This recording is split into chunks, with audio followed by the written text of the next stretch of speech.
What's up, everybody? Welcome to another one of my tier ranking videos where I take an artist's entire studio album catalog and I rank them from S to E.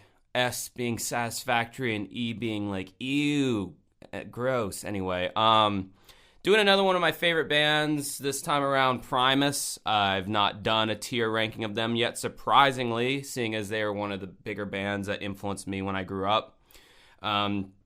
I'm going to be looking at their EPs, one of their EPs and some of their cover albums, which were also considered EPs, because I feel like they were pretty vital in the Primus sound and some of the fan favorites. So we'll start from the very beginning, which was an EP. They pulled together, I believe Les Claypool's father gave him the money to record officially the album Suck on This, which is technically a live album.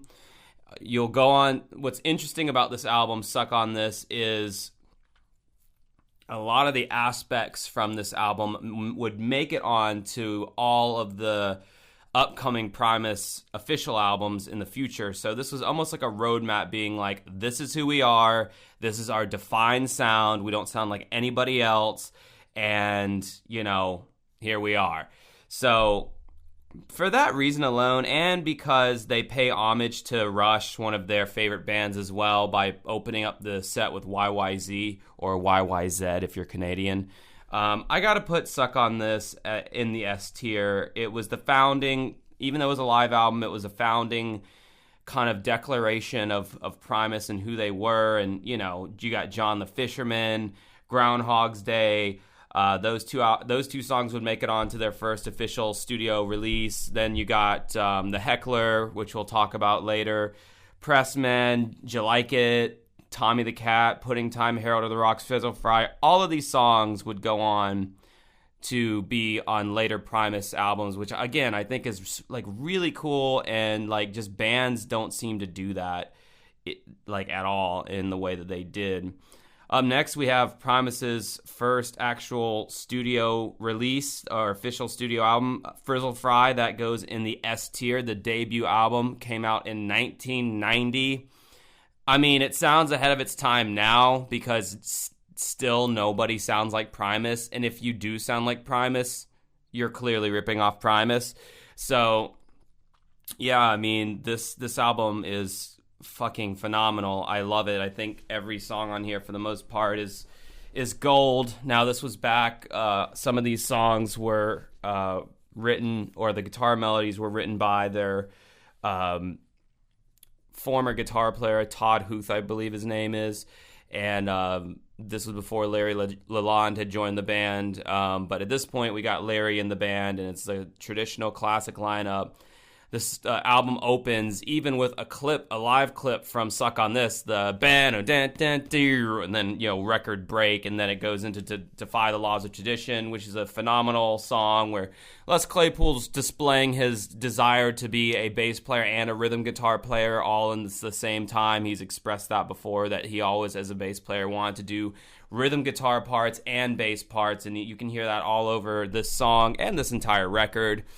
And just the freshness, the innovation of the bass guitar parts on songs like Mr. Know-It-All or John the Fisherman or Pudding Time, even for the verses, where he's just palm muting the strings and strumming for the verses, and it creates that super funky groove.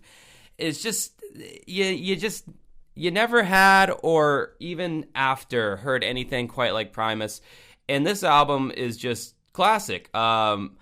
Songs that become fan favorites of that I don't really care for off this album is Groundhog's Day. It's just like kind of a sloggy, kind of slow-paced thing that I never really like was that into it. I would usually skip this track. It kind of had an interesting mid part.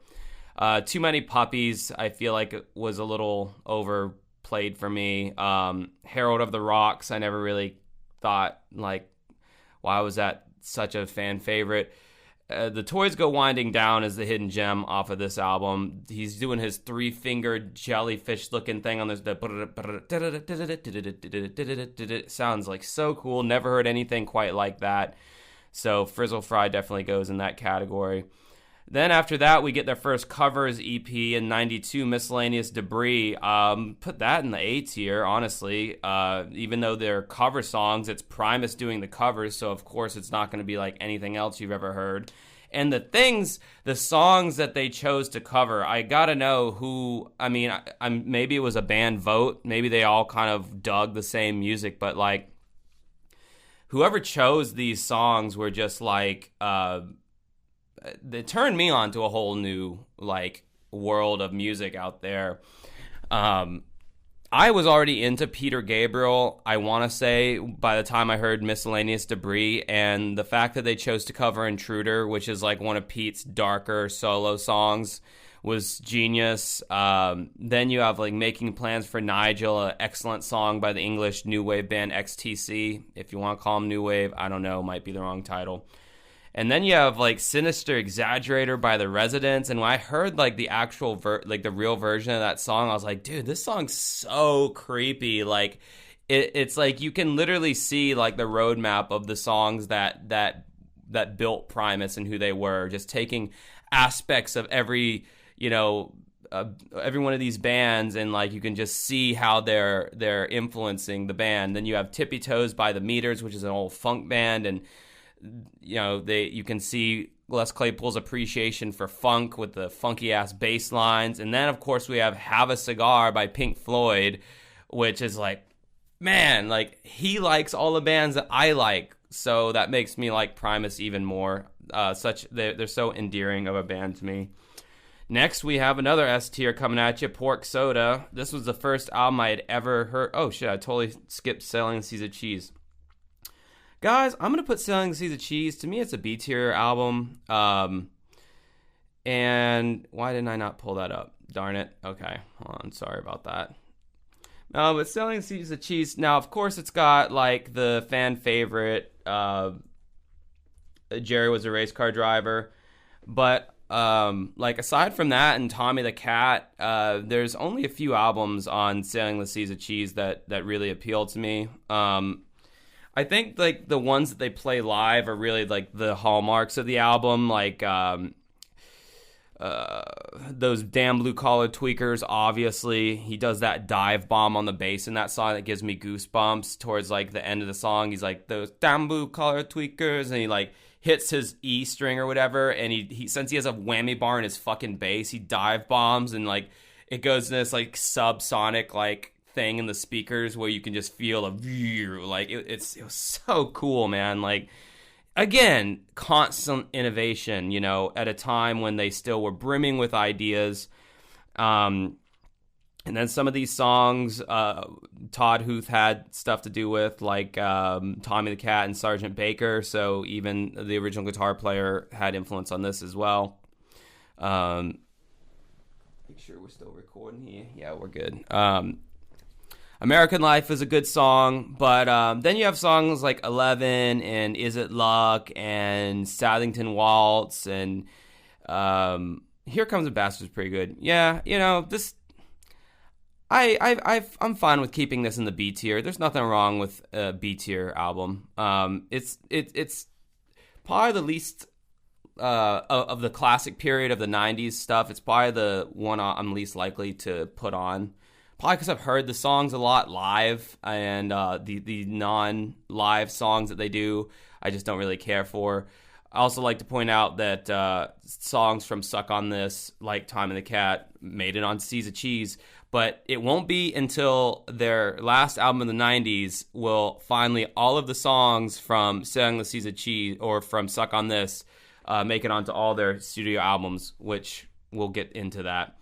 Again, I already mentioned Pork Soda is in the S tier for me. This was the first Primus record I ever heard, probably because it was their most mainstream, even though Jerry Was a Race Car Driver was a big hit after the Tony the Hawk Pro Skater soundtrack came out. Before that, I don't think a lot of people really knew Jerry Was a Race Car Driver unless you watched MTV late at night. I don't know. I don't know how much in rotation they were back at that time, but by the time Pork Soda came out and My Name Is Mud hit the radio waves, especially on MTV. That's when the band really kind of blew up, and I think that this is probably their best-selling album. Every song on this album is pretty much a classic Primus, like at their best. Even with like the instrumental that opens up the album with like kind of banjo and all that, and it's just kind of like, what genre is this band? What box can I put them into? But they can't be put into a box. That's what's so beautiful about them. Like, they are in the Primus box. They sound like Primus. I had an old build of LimeWire back in the day, and they had a drop-down box where you could select genres: hard rock, jazz, hip-hop, metal. And literally, they had Primus as just a genre. I loved that about LimeWire, that they did that. But, then it slides into My Name Is Mud. And, like, I'd never heard a song where the bass was used as a percussive instrument, purely. Like, in the verses where he's just slapping the strings against the neck in that triplet rhythmic style that went right along with the drums. When I heard that as a teenager in my brother's car on my way to school, I was like, they've broken the rules. I didn't know you could do this. I didn't know you were allowed to do this. And he's doing it, and it's really cool. And just their love of like rock and metal, so that these songs never lack for like some kind of a metal hook or a metal or rock chorus or some kind of distortion in there somewhere, or some kind of 80s guitar shredding at some part, but it's usually pretty atonal. It's not your traditional kind of shredding. It's shredding that I feel would be very hard to replicate unless you were Larry Lalonde himself, because there doesn't particularly seem to be a rhyme or reason to it, or he's shredding in some guitar scale that's very obscure that most guitar players would not play in. Once again, we see the Pressmen in here, and that's from Suck on This. So you see songs from their very first live EP still making their way onto the major album releases, which is awesome. All right, and then up next we have Tales from the Punch Bowl. Going to put this in the B tier as well. We don't need Seas of Cheese anymore, or Miscellaneous Debris, or Pork Soda. Yeah, Tales from the Punch Bowl. So this is another one of those albums that have like 4 or 5 good songs, and then the rest are just kind of like, okay, they're all right. They're still pretty decent, but they're not like my favorites by any means. Always getting paranoid to make sure this camera doesn't randomly decide it wants to cut off, because it totally will do that. So Professor Nutbutter's House of Treats is kind of an interesting listen. A little lengthy at 7 minutes, is just kind of an intro song.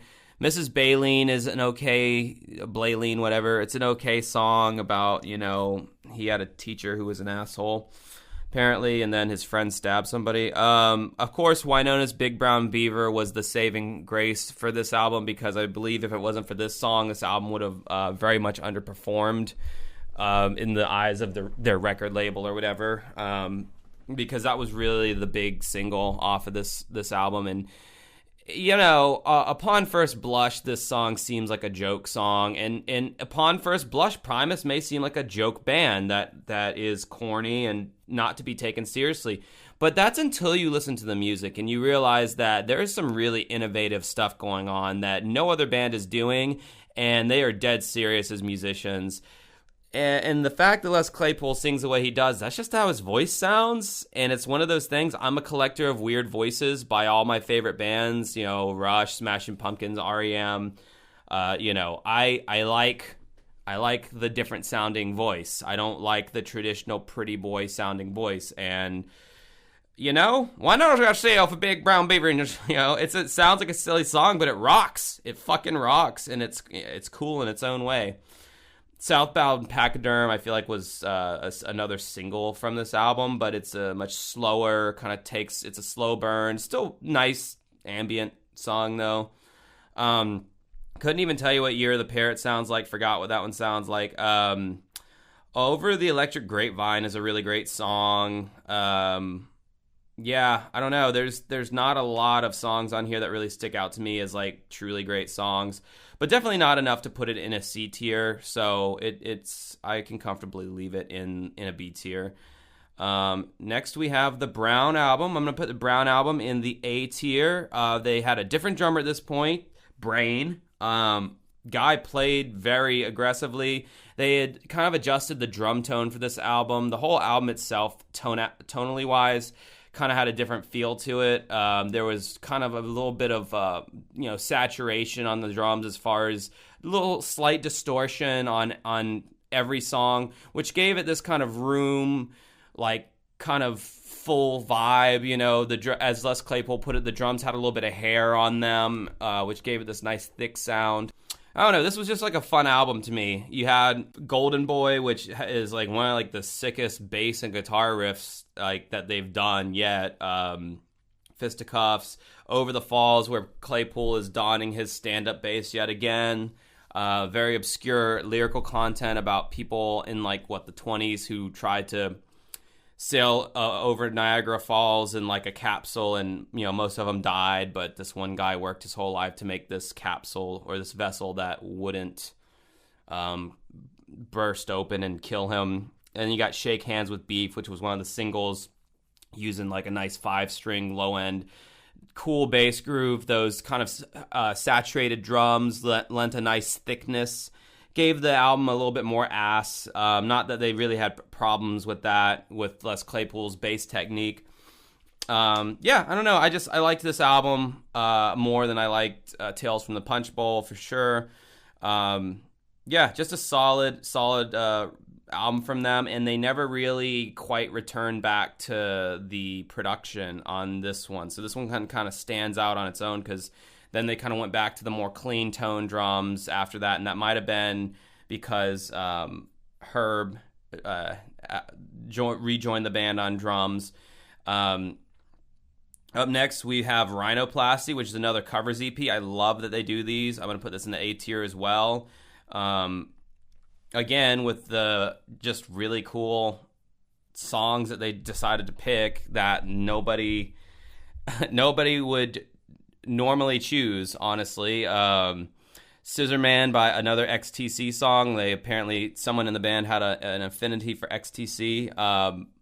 I think I like Primus's version more than I like the XTC version, believe it or not. And then they come in with track 2, The Family and the Fishing Net, easily one of Peter Gabriel's like darkest sounding songs, with very ominous, beautiful, ambiguous lyrics. And I just love Primus's version. I love Peter Gabriel's version a lot more. Just a lot more 80s creepiness in the Peter Gabriel version, but I gotta love the stripped down Primus version, just only working with the instruments that they have, guitar, bass, drums. Silly Putty, which is a Stanley Clarke cover, just the bass, man, he's shredding on this song. Amos Moses is just a really wacky country bumpkin song about a crocodile eating someone. Behind My Camel, one of the very few Police instrumentals that existed. I didn't know, really didn't listen to the Police by the time I was listening to Primus, but when I heard that, because I thought the Police did songs like Every Breath You Take and kind of, Everything She Does Is Magic, which I just thought were like corny songs when I was growing up. But when I read the liner notes to this album and I saw that the Police did a song that sounded like this, it made me give the Police a try, because I was like, if they do songs that sound like this, maybe I'm only hearing the radio hits, and they have like a vast array of cool songs underneath. They did The Thing That Should Not Be by Metallica. Famously, Les Claypool tried out for Metallica on bass back when after Cliff died, and they told him, dude, you're too good to be in this band. We don't need someone on your talent level. So that's pretty cool. They did some live versions of songs on here, Tommy the Cat and Bob's Party Time Lounge, which, again, great song, fun song. Then, of course, apparently on the CD-ROM, because bands started doing this, they did the Devil Went Down to Georgia, which to this day, the music video for that on their YouTube channel is one of their highest viewed music videos of all time. It's a claymation rendition of them covering Devil Went Down to Georgia, which is like surprised me that they didn't put this on the normal album, but it was on the CD-ROM that you had to put into your computer at the time to listen to it. All right. Up next, we have the end of their 90s output, Anti-Pop. That's going to be another A tier for me. I liked Anti-Pop. I didn't like it at first because, I don't know. I guess I just didn't give it enough chance. But he brought in, Les Claypool and company brought in a lot of producers for this one. Brain is still on this record. I guess he stayed on Rhinoplasty as well. I guess, sorry, I should have looked into that. But yeah, he had a lot of guest musicians on this one. Tom Morello, which is clear because Tom Morello has like such a distinct style of playing guitar. Like he much like Les Claypool is he's kind of like the Les Claypool of guitar with the sound effects and the solos that he's able to produce from a guitar that no one has ever done before. It was a logical move that they would work together. However, when it comes to Morello writing rhythm licks, he's pretty much a one-trick pony in that regard. Rage Against the Machine is one of those bands, much like Primus, where you instantly know a band is ripping off Rage Against the Machine because they have that distinctive a style. So on like Electric Uncle Sam and Mama Didn't Raise No Fool and Power Mad, very much Morello-esque guitar riffs. Lacquerhead, which was the single off this album, which was my favorite song off the album, which was produced by Fred Durst. Limp Bizkit's Fred Durst gave us Lacquerhead. It's clearly written by Les Claypool. I don't know what capacity Fred Durst was in for producing this song, but it's unfortunate that Limp Bizkit had something to do with a Primus album, but there you go. They weren't quite seen as the douchebags that they would become. Well, Fred Durst anyway. All the other guys in the band are cool. But yeah, no, this is an overall like much like harder rocking album. You had fucking James Hetfield doing rhythm guitar on Eclectic Electric. Tom Waits doing vocals on tracks 1 and 13. Guest performers Matt Stone from South Park, Stuart Copeland on Dirty Drowning Man. Yeah, just Tom Morello, obviously, Jim Martin, Martina Tropley Bird doing backing vocals on tracks 9 and 13. And then, finally, one of the last songs off of Suck on This to find a home was The Heckler. It was a hidden track, which was something of a bygone era that we do not get to experience the joys of these days. But yes, The Heckler, the bam, bam, bam, bam, just a matter of opinion, finally made its way onto a Primus record. Now, with all that being said, I don't believe Jill Like It ever got onto an official Primus LP. So I think that's the only song off their first live EP that did not make it onto a Primus official LP. But it was such a cool blast from the past to hear The Heckler as a hidden track on Anti-Pop. And that, ladies and gentlemen, ends the classic era of Primus. I don't know what happened during the turn of the new millennium, but a lot of the bands that I liked kind of started going downhill a little bit. And Primus was no exception to that rule. Now, they did another EP called Animals Should Not Try to Act Like People. It's not on this tier list, don't know why, but I want to say it came out in like 2001 or something like that, somewhere around there. Could have come out later, but that one had like My Friend Fats on it, which was a good song. It had some other ones that are escaping me.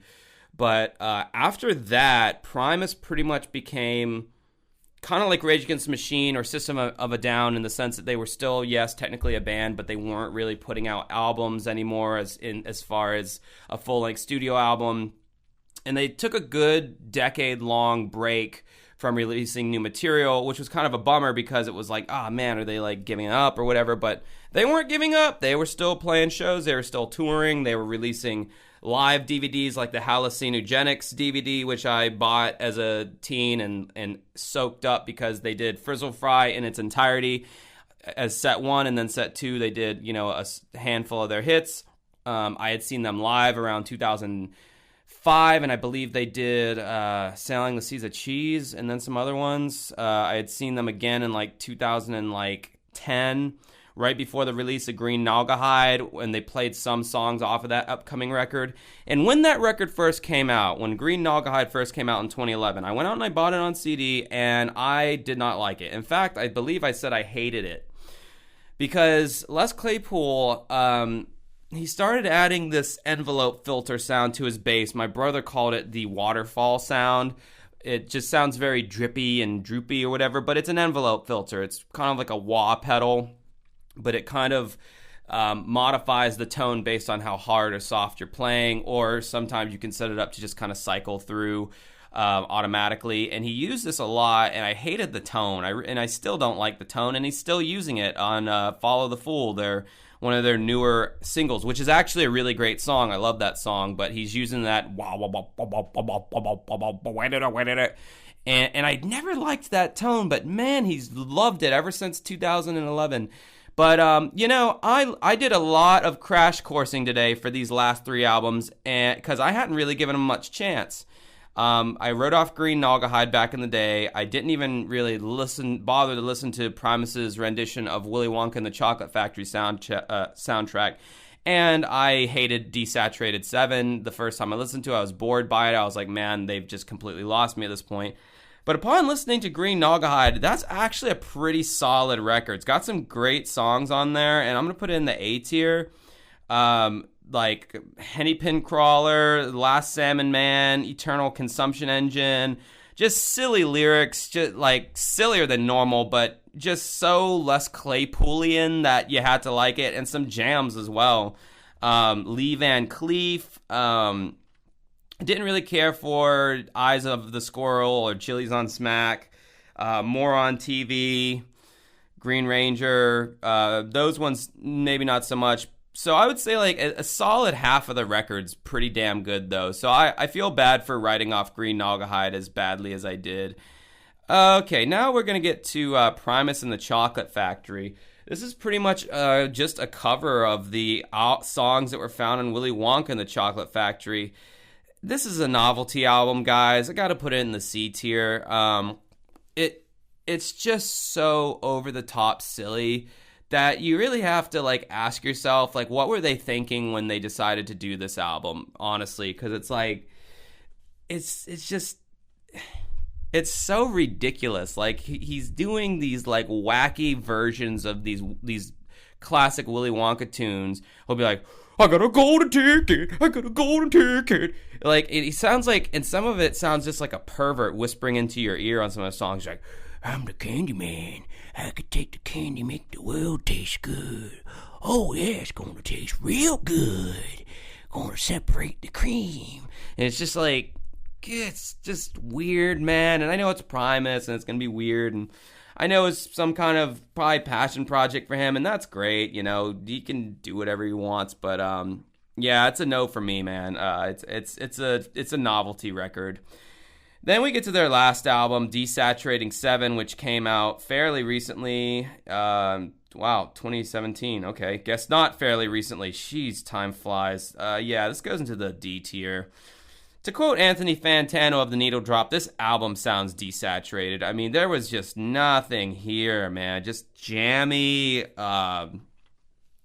It's a concept album of these, like, fly things who, like, suck the color out of the world. And there's this one land that hasn't been bothered by these desaturating 7 creatures, and it's some kind of a concept thing, but I didn't care for it at all. There just wasn't really anything new here. There was no innovation to be had. There was no classic like Primus like kind of hooks. Like they would always have usually some kind of hook, some kind of groove, some kind of throughway to like, you know, make you kind of go with the song and be like, yeah, this is, you know, I can jam with this or whatever, but none of that to be had here. A very bland album, unfortunately. But I guess the one thing that can be taken from this is their Conspiranoid album, or EP rather, which looks like it's only got 3 songs on it. Follow the Fool is a great song, and I like the video too, even though it's a little low budget for Primus standards, but that's how it goes these days. Nobody really cares about putting money into these not only older bands but more experimental bands. They just want to cater to the hip-hop and the pop crowd nowadays. So yep, that's my ranking of all the Primus albums in the S tier. We have their first EP, Suck on This, which is like the groundwork of all that was to become Primus. We have their first record. We have Pork Soda. In the A tier, Miscellaneous Debris, both of their cover EPs, obviously, Rhinoplasty, Brown Album, Anti-Pop, and Green Naugahyde. In the B tier, we have Sailing the Sea of Cheese and Tales from the Punch Bowl. You know what? If I'm going to put Green Naugahyde, I'm going to put Green Naugahyde in the B tier, because if Seas of Cheese is in the B tier, then Green Naugahyde's in the B tier. C tier, we got their Willy Wonka Experiment, which, hey, if you want to go check that out, more power to you. And then finally, Desaturating 7. So that's my tier ranking for my Primus albums. There's no shame in being in the A tier. There's no shame in being in the B tier. It just means that I was more on it than I was like, hell yeah, this is classic, stuff. So anyway, let me know what you think in the comments section. What's your rating for these albums? Criticize me, whatever. I can take it. I could take it, people. I could take it all day long. It's the best YouTube channel you've ever seen. No one's ever seen anything like it. I don't know what the fuck that was. I'm sorry for that. Anyway, until next time, guys, have a good rest of your night.